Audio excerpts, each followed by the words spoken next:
श्री स्वामी समर्थ.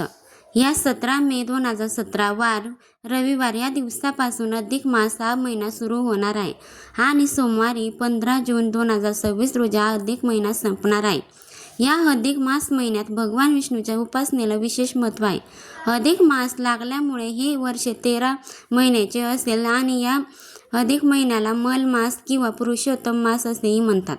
हा काळ अत्यंत धार्मिक आणि आध्यात्मिक दृष्टिकोनातून फारच महत्त्वाचा मानला जातो. या अधिक मासात केलेल्या कर्माचे फळ अनेक पटीने वाढतात. हिंदू पंचांगानुसार अधिक मास हा 13वा महिना दर 3 वर्षांनी येतो. या महिन्यात सूर्य संक्रांत नसते, म्हणून हा महिना मलिन असा धोंडा म्हणून मानला जातो. या महिन्यात कोणतेही मंगल कार्य केले जात नाही. भगवान विष्णू स्वतः या महिन्याचे स्वामी आहेत. या महिन्यामध्ये विष्णू पूजा, रामनाम, भागवंत पारायण, तुळशी पूजा करणे अत्यंत फलदायी असते. बघा, जेव्हा एखादा चंद्रमास 2दा येतो तेव्हा पहिला अधिक मास असे म्हणतात. चंद्राने सूर्य वर्षामध्ये संतुलन राखण्यासाठी आर्थिक मास दर 3 वर्षांनी एकदा येत असतो.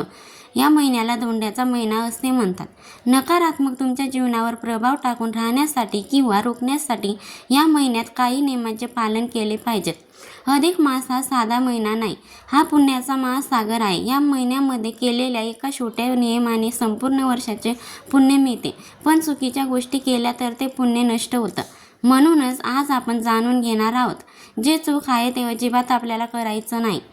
त्या 99% लोकांना माहिती नसेल त्या चुका कोणत्या आहेत. तसेच ह्या अधिक महिन्यात काय करावे व काय करू नये याविषयीची संपूर्ण माहिती आपण पाहणार आहोत. ही माहिती तुम्हाला सहज कुठे मिळणार नाही, म्हणून आजच्या व्हिडिओमध्ये मी तुम्हाला अत्यंत महत्त्वाची माहिती सांगणार आहे. त्यामुळे व्हिडिओ स्किप न करता शेवटपर्यंत नक्की पहा. रोज भगवान विष्णूची पूजा करा. अधिक मासमध्ये रोज भगवान विष्णूची म्हणजेच रामकृष्ण विठ्ठल यांची पूजा करा. फूल, तुळस, दीप, नैवेद्य अर्पण करा. फक्त 5 मिनिटे पूजा केली तरीसुद्धा या महिन्यामध्ये त्याचं अनेक पटीने फळ मिळतं. अधिक मासात भगवद्गीतेचा 15वा अध्याय जो आहे पुरुषोत्तम योग या अध्यायाचं नाव आहे आणि हा अध्याय वाचावा किंवा ऐकावा, कारण हा अध्याय भगवद्गीतेचा अर्थ मानला जातो आणि परमात्म्याचा ज्ञान प्राप्त होते. तसेच अधिक मासात दररोज 15व्या अध्यायाचे वाचन किंवा श्रवण केल्याने पितृदोष निवारण होतं आणि अक्षय पुण्याची प्राप्ती होते. अधिक महिन्यात मध्ये अनारसे, बतासे, खारका, सुपारी किंवा फळ असेल तरीही ती संख्यामध्ये सत्पात्र म्हणजेच पात्रासह दान करायचे आहेत. आता जेवायला दान देणे वेगळे. हे जे दान आहे ते आपण एखाद्या मंदिरामध्ये गुरुजींना किंवा एखाद्या गरजू व्यक्तीला तुम्ही द्यायचा असेल तर ते देऊ शकता. संपूर्ण अधिक महिन्यात सात्विक अन्न ग्रहण करावे. कांदा, लसूण, मांसाहार पूर्णपणे टाळावा. अधिक महिन्यामध्ये दररोज सकाळी सूर्योदयापूर्वी स्नान करावे. शक्य असल्यास पवित्र नद्यांवर किंवा तीर्थक्षेत्री स्नान करावे आणि शक्य नसेल तर घरीच रोज पाण्यामध्ये गंगाजल आवश्यकते टाकावे. विष्णूच्या कृपेसाठी पुरुष सूक्ताचे पठण करणे अत्यंत फलदायी मानले जाते. अधिक महिन्यामध्ये विष्णू मंदिरात किंवा तुळशीपाशी नित्य दिवा करावे, हे पुण्याचे काम मानले जाते. अधिक मासामध्ये काहीही न करता रोज देवासमोर करा.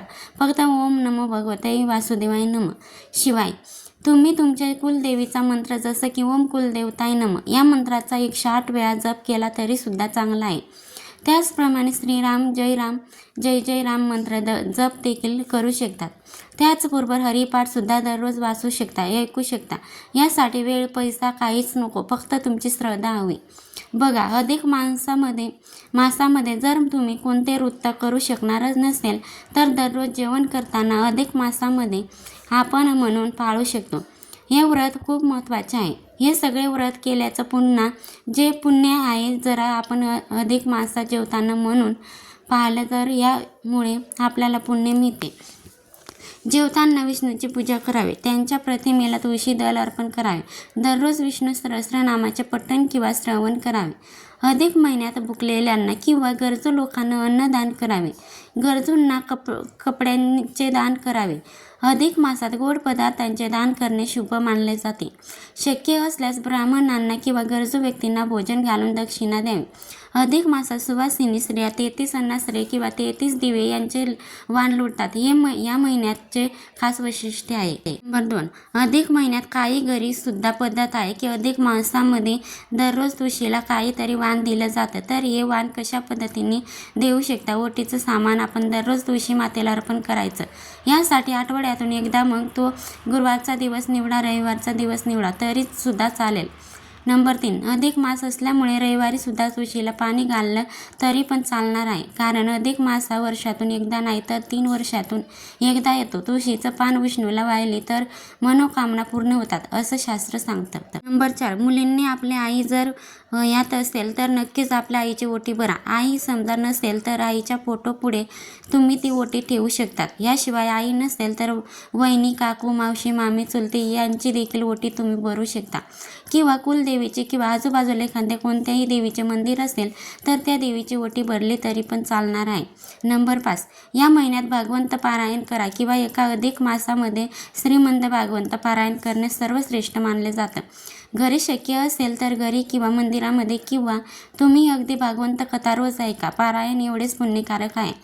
नंबर 6. अधिक महिन्यात दान नक्की करा. गोरगरिबांना अन्न देणे, कपडे देणे, दान करणे आणि मासामध्ये केलेले दान सर्वात फलदायी असतात.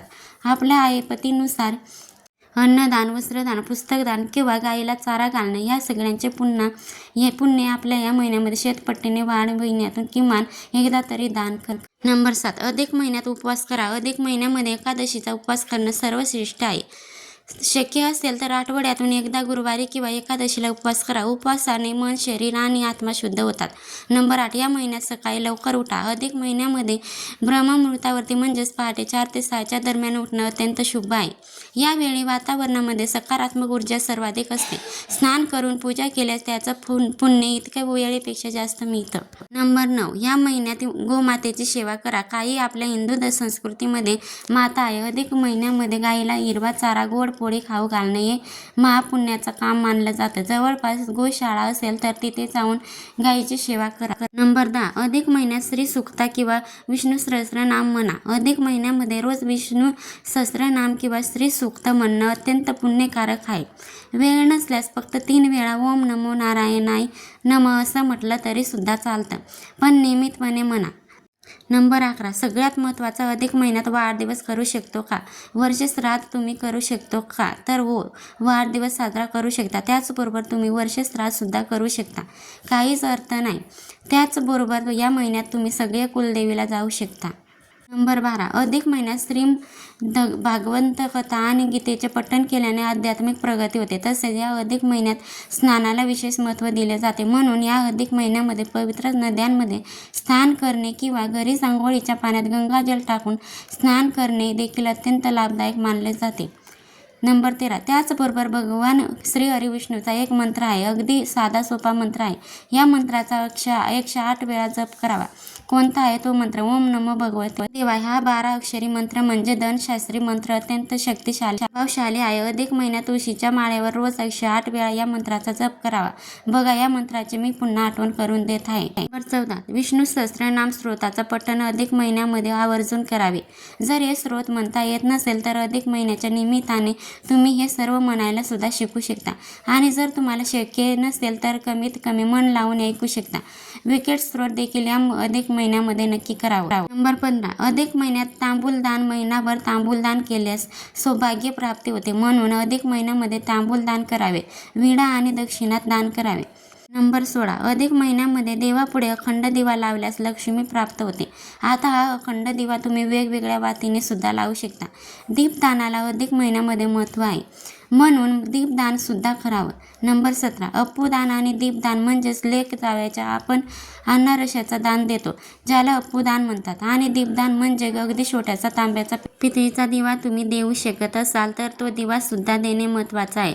म्हणजेच काय, या दोन्ही गोष्टी साधे व्हाव्यात. अप्पूदान आणि दीपदान या दोन्ही गोष्टी साधे व्हाव्या आणि लक्ष्मीनारायण म्हणून त्यांचा सन्मान केला जावा यासाठी त्यांना घरी बोलावलं जातं. नंबर 18 श्री हरिविष्णूंनी सांगितल्याप्रमाणे ह्या अधिक महिन्यामध्ये भूमिशयन व्रत करावे. म्हणजेच काय की बेडवर झोपायचं नाही, गादीवर झोपायचं नाही. संपूर्ण अधिक मास खाली फरशीवर सतरंजी, गोधडी किंवा चटई टाकून त्यावर झोपायचं आहे. मग ते दुपारी झोपा किंवा रात्री असो किंवा बसणं, गादीवर किंवा बेडवर बसायचं नाही. नंबर 19 संपूर्ण अधिक मास पत्रावळीवर जेवण करायचं आहे, ताटामध्ये जेवण करायचं नाही. हा देखील नियम पाळू शकता.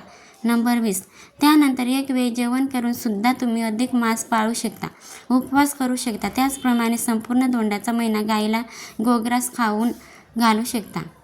नंबर 21 अधिक मासामध्ये जोडपं भोजन म्हणजे एखादं जोडपं बोलवायचं आणि संपूर्ण अधिक मास त्यांना दुपारचं जेवण किंवा रात्रीचे जेवण आपल्या घरी जेवू घालायचं. किंवा तुम्ही एखादी सुवासिनी स्त्री बोलवू शकता आणि तिला सुद्धा जेवण घालू शकता.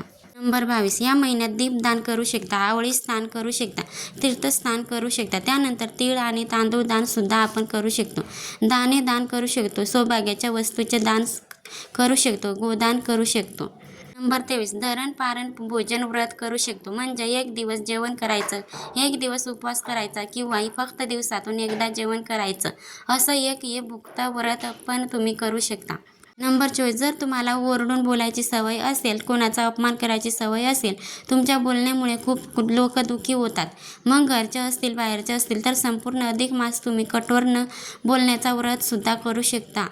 नंबर 25 ह्या अधिक महिन्यामध्ये केली जाणारी काही लोकप्रिय व्रत सुद्धा आहेत की जी आवर्जून वर्षानुवर्षे महिला करतात. तर त्यामध्ये हळदी कुंकू स्वस्तिकचा व्रत, लाखोळी व्रत, त्यानंतर गोपे व्रत केलं जातं. नंबर 26 अधिक महिन्यात दररोज तुळशीची पूजा केली जाते किंवा एखादी सुवासिनीला बोलवून तिची रोज ओटी भरली जाते. किंवा एखाद्या सुवासिनीला स्त्रीला बोलवून रोज तिला जर चहा आवडत असेल तर चहा किंवा दूध आवडत असेल तर दूध तिला पाजलं जातं. एक तर सकाळचा चहा किंवा संध्याकाळचा चहा किंवा संध्याकाळचं दूध किंवा सकाळचे दूध. तर ही काही उरते आणि दान आहेत जे आपण अधिक मासामध्ये करू शकतो. नंबर 27 बघा ह्या महिन्यात मनुष्याने आपली प्रकृती पाहून आपल्याला ही व्रत करायचं आहे आणि प्रत्येक व्रत हे संकल्प करूनच करायचं आहे. नंबर 28 अधिक महिन्यात संक्षिप्त श्रीमंत भागवंत ग्रंथ किंवा भागवंताचा जो मूळ ग्रंथ आहे त्याचा पारायण तुम्ही करू शकता. ज्यांची इच्छा आहे ते भागवंत गीतेचे पठण करू शकतात. त्याचप्रमाणे भगवान विष्णूचे जे तुम्हाला ग्रंथ माहिती असेल त्याचा पारायण तुम्ही करू शकता. नंबर 29 अधिक मासामध्ये नवनाथ पारायण, गुरुचरित्र पारायण, दुर्गा सप्ती शांती ग्रंथाचे पारायण करू शकता. पशुपती व्रत करू शकतो, स्वामी चरित्र सारामृत, त्याचबरोबर मल्हारी सप्तशांती ग्रंथ किंवा श्रीपाद श्री वल्लभ चरित्राचा तुम्ही पारायण करू शकता. अधिक मास जोपर्यंत चालू आहे तोपर्यंत आपल्याला आवडणाऱ्या एखाद्या वस्तूचा किंवा एखाद्या पदार्थाचा त्याग करावा. बरेच जण पंचामृतातले काही पदार्थ तयार करतात. म्हणजे कोणी महिनाभर दुधाचे सेवन करत नाही तर कोणी महिनाभर साखर खात नाही. त्याचप्रमाणे आवडणारे पदार्थ किंवा एखादं फळ असेल तर त्याचाही त्याग करू शकता. अधिक महिन्यामध्ये काही वस्तूंचा त्याग करतात, म्हणजे जसं की चप्पल वगैरे घालत नाही. किंवा मग दुसरा अजून सांगायचं झालं तर कोणी अधिक महिन्याच्या म्हणजे पूर्ण महिनाभर दाढी करत नाही, केस कापत नाही, चप्पल वगैरे घालत नाही. नंबर 32 अधिक महिन्यामध्ये जावयाला कपडे आहेर देताना ते कोरडे देऊ नयेत. कपड्याच्या कोपऱ्याला थोडं हळद कुंकू लावून मगच ते त्यांच्या हातात द्यावे असे शुभ मानलं जातं. नंबर 33 तुम्ही केलेल्या सेवेचा अनुभव येत नसेल तर तुम्ही समजून जा की तुमच्याकडून तुमची कुलदेवी, कुलदैवत आणि तुमच्या पितरांची सेवा होत नाही. जोपर्यंत आपले कुलदेव आणि पितरांची सेवा आपण करत नाही तोपर्यंत जेही काही आपण व्रत पूजा पारायण करत असतो ना त्याचं हवं तसं फळ आपल्याला मिळत नसतात. जे रिझल्ट आपल्याला बघायचे असतात ते आपल्याला मिळत नसतात. त्यामुळे ह्या अधिक महिन्यापासून तुम्ही तुमचे कुलदेवी असेल तुमच्या कुलदेवीचे उपवास करायला सुरुवात करू शकता. तुमच्या कुलदेवीचा जो कोणता वार असेल त्या दिवशी सकाळी तुमच्या कुलदेवीच्या मूर्तीवर टाकावर तुम्ही अभिषेक करू शकता. किंवा मूर्तीवर टाकावर फोटोवर तुमच्या कुलदेवीचा जो वार आहे त्या दिवशी कुंकू मर्चंट करू शकता. तुमच्या कुलदेवीचा जो कोणता मंत्र असेल तो म्हणून आपण कुंकुमार्चन करू शकतो. या उलट तुमच्या कुलदेवीचा जो वार असेल त्या दिवशी सकाळ आणि संध्याकाळ आपल्या कुलदेवीची आरती तुम्ही नित्य नियमाने घरात करायला सुरुवात करा. त्याचबरोबर प्रत्येक महिन्याच्या पौर्णिमेला घरच्या घरी किंवा तुमच्या घराच्या आजूबाजूला तुमच्या कुलदेवीचा मंदिर असेल तर तिथे जाऊन कुलदेवीची ओटी भरायला सुरुवात करा. घरातील जे पुरुष मंडळी आहेत त्यापैकी कोणत्या एकाने कर्त्या पुरुषाने तुमचे जे कुलदेव आहे त्याचा उपवास करायला सुरुवात करा आणि मग बघा तुम्हाला तुमच्या आयुष्यामध्ये किती बदल दिसायला लागतील. नंबर 35. आता अधिक महिना हा जितका शुभ आणि पवित्र आहे तसेच या महिन्यात काही महत्त्वाच्या नियमांचे पालन करणे सुद्धा तेवढेच महत्त्वाचं आहे. तर आता आपण पुढील प्रमाणे त्या गोष्टी देखील जाणून घेऊया. नंबर 1. तर ह्या अधिक मासातील विवाह, साखरपुडा, मुंडन, विधी, जानवे, मोज किंवा गृहप्रवेश यासारखे कोणतेही शुभ कार्य हे अजिबात करू नये, कारण हा महिना साधनेचा, उपासनेचा महिना आहे, कार्यक्रमाचा नाही. पण आधीच काही ठरलेलं असेल तर विधान पंडिताचा सल्ला घ्या. नंबर 2. यासोबतच या महिन्यात नवीन व्यवसाय सुरू करणे किंवा नवीन नोकरी जॉईन करण्यास हा महिना उचित मानला जात नाही. नंबर 3. या महिन्यात नवीन घर, सोने किंवा मौल्यवान वस्तूची खरेदी झाल्यास उत्तम. नंबर 4. अधिक महिन्यात खोटं बोलणं टाळा. या पवित्र महिन्यामध्ये अत्यंत भाषण, फसवणूक, निंदा टाळा किंवा द्वेष करणे टाळावे. मनाची शुद्धी करावी. या महिन्यामध्ये जर कोणाचे भांडण झालं तर पुण्य नष्ट होत असतं सांगितलं जातं. तसेच मनामध्ये क्षमाभाव ठेवा. परिणिता हे पाप आहे. या पवित्र महिन्यामध्ये हे अधिकच हानिकारक आहे आणि त्यामुळे सत्य बोलणं हीच या महिन्यातील सर्वात मोठी पूजा आहे. सत्यम शिवम सुंदरम, सत्यात देव आहे. नंबर 5. अनेक लोक या पवित्र महिन्यात विशिष्ट दिवशी केस करतात किंवा नक्की कापणे टाळतात. नंबर 6. त्याचबरोबर श्रावण महिने इतकासा महिना हा पवित्र असल्यामुळे या महिन्यात मांसामध्ये लसूण आणि कांदा यासारख्या तामसिक पदार्थाचे सेवनसुद्धा करत नाही. नंबर 7. या महिन्यामध्ये आपले जे कुलदैवत आहे त्यांच्या व्यतिरिक्त ज्या देवाला देवस्थाने आपण अजूनही कधी गेलोच नाही आहे पण अधिक मासामध्ये जाण्याचा विचार करतोय तर तिथे जाणे आपल्याला टाळायचं असतं. तर छोट्या मोठ्या गोष्टीवर बंधन आहे. त्याचबरोबर चैनीच्या वस्तू खरेदी करण्याचे टाळा. या महिन्यामध्ये महागड्या वस्तू, दागिने, नवे कपडे यांची खरेदी शक्यतो टाळावे. हा संयम आणि साथीचा महिना आहे. जे आहे त्यात समाधान मानव हीच या महिन्याची शिकवण आहे. अधिकाच्या महिन्यामध्ये संन्यास ग्रहण करता येत नाही. नूतन व्रत ग्रंथ दीक्षा करता येत नाही. विवाह होत नाहीत. देवप्रतिष्ठा या गोष्टी आपल्याला करता येत नाहीत.